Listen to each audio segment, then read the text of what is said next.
എല്ലാവർക്കും നമസ്കാരം. അടുത്ത ഞങ്ങളുടെ യാത്ര വാരണാസിയിലേക്കായിരുന്നു. ഗംഗ ആരതി കാണുക എന്നുള്ളതായിരുന്നു ഞങ്ങളുടെ ലക്ഷ്യം.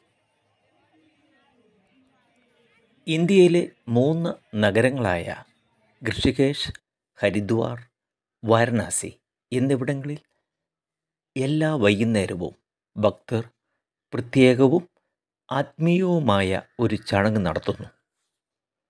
ഗംഗാ നദിയുടെ ചുരങ്ങൾക്ക് സമീപം വിളക്ക്, ജപം, തീ എന്നിവ ഉപയോഗിക്കുന്നത് ഈ ആചാരത്തിൽ ഉൾപ്പെടുന്നു. മൺവിളക്കുകളും ദീപങ്ങളും തീയിൽ കത്തിച്ച് പൂക്കൾക്കൊപ്പം നദിയിലേക്ക് എറിയുന്നു. ഗംഗാപൂജ, ഗംഗാ ആരതി ചടങ്ങ് എന്നും അറിയപ്പെടുന്നു. വാരണാസിയിലെ ഏറ്റവും പ്രസിദ്ധമായ ഒരു ചടങ്ങാണിത്. ഇത് ഇന്ത്യയിലേക്ക് നിഗൂഢത കൊണ്ടുവരുന്നു. ഹിന്ദുക്കളുടെ മാതൃനദിയായ ഗംഗാ നദിയോടുള്ള ഏറ്റവും വലിയ ആദരവ് പ്രകടിപ്പിക്കാനുള്ള അവസരമാണ്. ഗംഗാദേവിക്ക് സമർപ്പിക്കുന്ന ഈ വഴിപാട് പവിത്രമായി കണക്കാക്കപ്പെടുകയും പ്രത്യേക പ്രാധാന്യമുള്ളതുമാണ്. ഗംഗാ ദസറ സമയത്ത് ഗംഗാ ആരതിയുടെ പ്രാധാന്യം കൂടുതൽ വർദ്ധിക്കുന്നു. ഈ സമയത്ത് ദേവി സ്വർഗത്തിൽ നിന്ന് ഭൂമിയിലേക്ക് ഇറങ്ങി വന്നുവെന്ന് വിശ്വസിക്കപ്പെടുന്നു.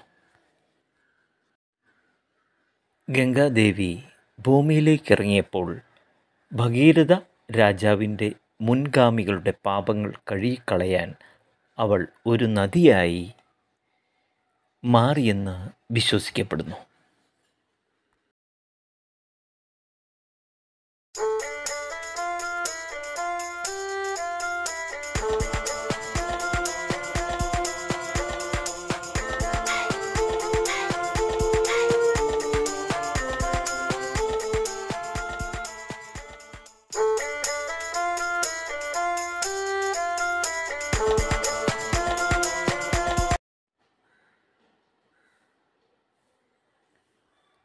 ചെറു ബോട്ടുകളിൽ ആരതി നടക്കുന്ന സ്ഥലത്തേക്ക് ജനങ്ങളുടെ യാത്രയാണ്. വൈകുന്നേരമാകുമ്പോൾ ഏതാണ്ട്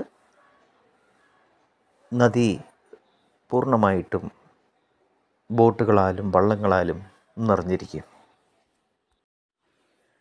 ഗംഗാ നദിയിൽ മുങ്ങിക്കുളിച്ചാൽ എല്ലാ പാപങ്ങളും ശുദ്ധീകരിക്കപ്പെടുമെന്ന് വിശ്വസിക്കപ്പെടുന്നു.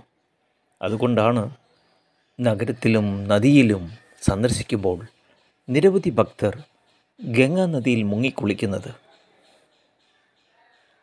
വൈകുന്നേരങ്ങളിൽ എല്ലാ ദിവസവും ഗംഗാ ആരതി നടത്താറുണ്ട്. ഇത് വളരെ ഭക്തി നിർഭരമാണ്. അതോടൊപ്പം തന്നെ ഒരു ദൃശ്യവിരുന്നുമാണ് നമുക്ക് പ്രദാനം ചെയ്യുന്നത്. ലോകമെമ്പാടുമുള്ള ഏറ്റവും മനോഹരമായ മതപരമായ പ്രവർത്തനങ്ങളിൽ ഗംഗാ ആരതി വളരെ സവിശേഷമായി കണക്കാക്കപ്പെടുന്നു. ഗംഗാമാതാവിൻ്റെ തീരത്ത് സൂര്യാസ്തമയത്തിന് ശേഷമാണ് ഈ ആരതി നടക്കുന്നത്. ശംഖുനാദത്തോടെയാണ് ഗംഗാ ആരതി ആരംഭിക്കുന്നത്. ഗംഗാമാതാവിൻ്റെ തീരത്ത് നടക്കുന്ന ഗംഗാ ആരതിയിൽ മനസ്സിൽ അടിഞ്ഞുകൂടുന്ന ഏത് തരത്തിലുള്ള നെഗറ്റീവ് എനർജിയും നശിക്കുമെന്നാണ് വിശ്വാസം. വാരണാസിയിലെ ഏറ്റവും ആകർഷണങ്ങളിലൊന്നായ ഗംഗാ പൂജയിൽ അത്ഭുതകരവും വൈവിധ്യപൂർണവുമായ പ്രവർത്തനങ്ങളും ഉൾപ്പെടുന്നു. പുണ്യജലം കുടിക്കുക, വിളക്കുകൾ കത്തിക്കുക, പ്രാർത്ഥനയും അനുഗ്രഹവും എല്ലാ രാത്രിയിലും ഗംഗാ നദിക്കരയിലുള്ള മണികർണിക ഘട്ടിലും ദശാശ്വേത് ഘട്ടിലും ഗംഗാ ആരതി ചടങ്ങ് കൃത്യസമയത്ത് നടക്കുന്നു. ഇത് നിരവധി തദ്ദേശീയരെയും വിനോദസഞ്ചാരികളെയും ആകർഷിക്കുന്നു. സാധാരണയായി ഇന്ത്യയിലെ ഏറ്റവും ഉയർന്ന ജാതിയായ ബ്രാഹ്മണരിൽ നിന്നാണ് പുരോഹിതരെ തിരഞ്ഞെടുക്കുന്നത്. മനോഹരമായ പട്ടുവസ്ത്രങ്ങൾ ധരിച്ച ചെറുപ്പക്കാരും സുന്ദരന്മാരും പുരോഹിതന്മാരും ശ്രുതിമധുരമായ സംഗീതവും പ്രേക്ഷകരെ ആരാധനയുടെ പവിത്രമായ അന്തരീക്ഷത്തിലേക്ക് നയിക്കും. ഒരു നിമിഷത്തേക്ക് എല്ലാ കാഴ്ചകളും ആളുകളും ആയിരക്കണക്കിന് വർഷങ്ങൾ പഴക്കമുള്ളതായി തോന്നുന്നു.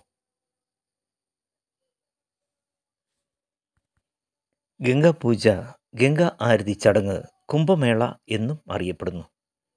ഇതിന് 1300 വർഷത്തിലേറെ ചരിത്രമുണ്ട്.